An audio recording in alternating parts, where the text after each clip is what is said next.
Hey everyone, you're watching the Me Media Get Fact Up vodcast, coming to you live from the Me Dojo studio in Burleigh Heads. My name's Andrew Grote. I'm filling in for our fearless leader Chris, and today I have Shani Ishigaki Hi. with me. How are you? Good. How are you? Good, thanks. Good. So today we're talking about Content marketing. content marketing as a business marketing tool. So it's definitely a style of marketing that requires a lot of faith. Like everyone expects results within 3 months, and it's super unrealistic. There's not complicated, but there's a process to it, and that's why I've got Shani here today. So tell us a little bit about what you do here at Me Media. So I'm a copywriter here at Me Media. So basically I create content for the different clients that we have. Firstly, I try to identify with the business goals of the clients that I'm working for.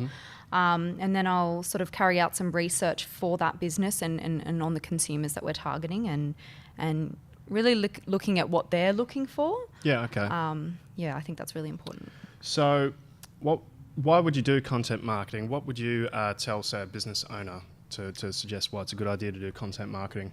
I think content marketing is what gets you noticed. So it's about sharing information with your current and prospective customers. So you really have to try and build their trust, which is really how you build and grow your business. So I think that's really important. Yeah, and I mean, the ultimate goal, I suppose, of content marketing is to get more business. But I think the problem with content marketing is most people don't see the connection between the writing and getting more business. And I think the issue is people have never really seen the results. But it 100% works, and we know that. And like, I've got a slide here that you can see. So this blog that was written here, it didn't really kick off for the first month, even 2 months, but they've actually gotten over 5,000 visits to the website alone. And there was no advertising or anything involved. That's completely organic. Yeah. So it's an investment of time, really, yeah, is it's a snowball sort of thing. But yeah, like I said, with a bit of faith, it can be very, very powerful. So let's get into exactly sort of the technical side of content marketing. Yeah. So something we talk about a lot is shoulder niches, and it's a really kind of abstract concept. It's pretty hard for a lot of business owners to get their head around. Yeah, definitely. It sort of means, what are we saying, writing for the layman. Pretty much. So instead of kind of, writing about your services, you're writing for the people who are looking for your services. Yeah. So they mightn't necessarily know what they're looking for or know that they need a particular service. So basically, things like interior design over office fit out, that seems to work. We were talking about that before. Yeah, people are looking at the design of their office rather than, just a specific fit out, and they're not realizing that that's, essentially it's a fit out. It's a slight change in thinking and wording, but it just makes so much more sense to the layman who doesn't know about the industry terminology and stuff like that. Yeah. We're also talking about for like the medical industry, a lot Dr. of people. Google.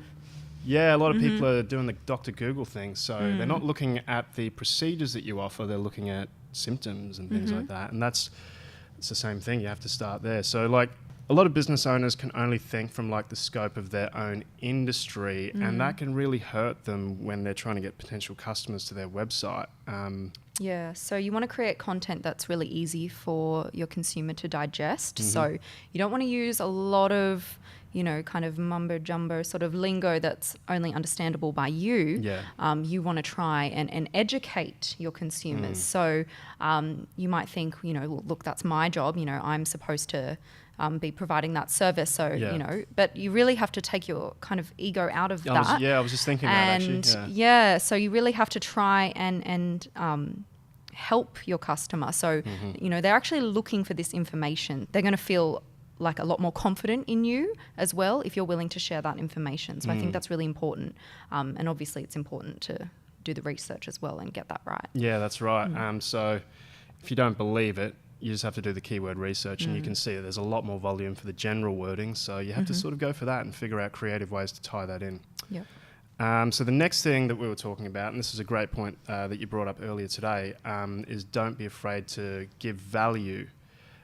So a lot of businesses are really salesy with content marketing. They try to hold their cards close and not share information. But the problem is it's pull marketing, not push. And Yes.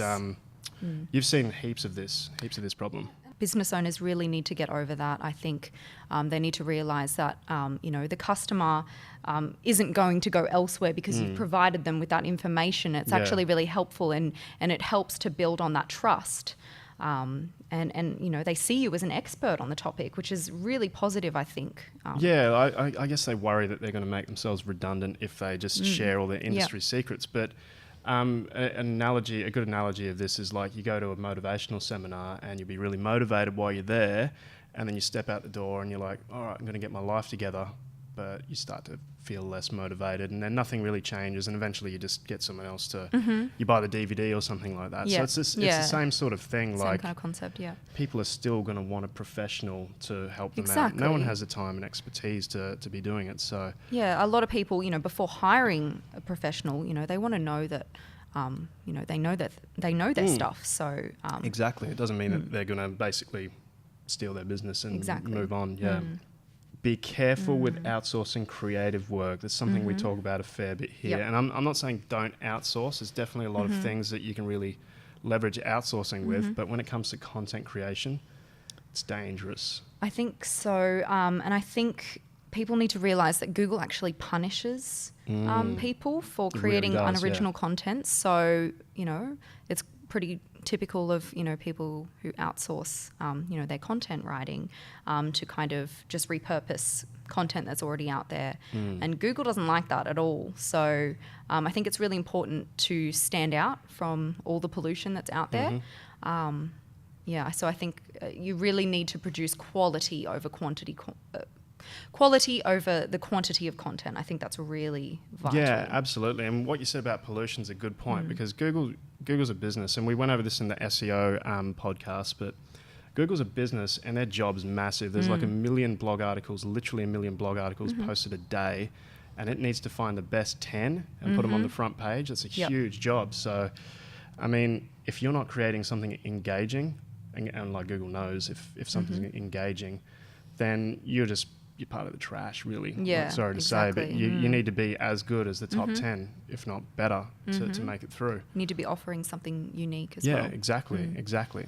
So that sort of brings us into your part of this. So how do you create amazing content, apart from not outsourcing creative, obviously?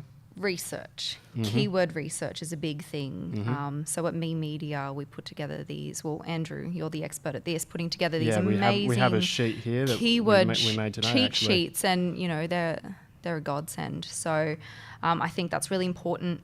Researching from reputable sources as well. So my personal favorite is Google Scholar, particularly with healthcare providers. So you don't want to just be looking at a slide that you found on Google or a BuzzFeed article Yeah, you want to be doing your research. You want to make sure that it's peer reviewed. You don't want to shoot yourself in the foot when you're in the medical industry. So I think that's really important. So research. It needs to be engaging. So visual communication is really powerful. So I've got an awesome article that you made for a client here. Just bring it up. Okay. So exactly. Yeah, so I think images are really important. Lots of images, something that people can connect with. Bolding of keywords is really important. You can put some internal links in there as well. That's really helpful. Shorter paragraphs and punchier headlines. So I think something like 80% of people don't even, read the article. They read the headline. So you want to create a headline that's engaging so that people do read the article. And you're sort of giving them bite-sized pieces rather than cramming a whole article down their throat. Because it's a lot. Like you see that wall of text and you're like, I might read this later. Yeah, people no are one busy. reads it later. They're skimming, Or, if all else fails, get an expert to do it for you, I suppose. Yes. Anyway, that's about all we have time for today. And yes, if you're looking for content marketing, to get into content marketing, feel free to drop us a line because we can help you out. And as always, if you're looking to do podcasting or vodcasting, the studio's up for hire. So there's that too. It's fully kitted out and it can be managed if you need that too. Thank you for your time, Thanks Shani. for having me. And thank you all for watching. See you next week.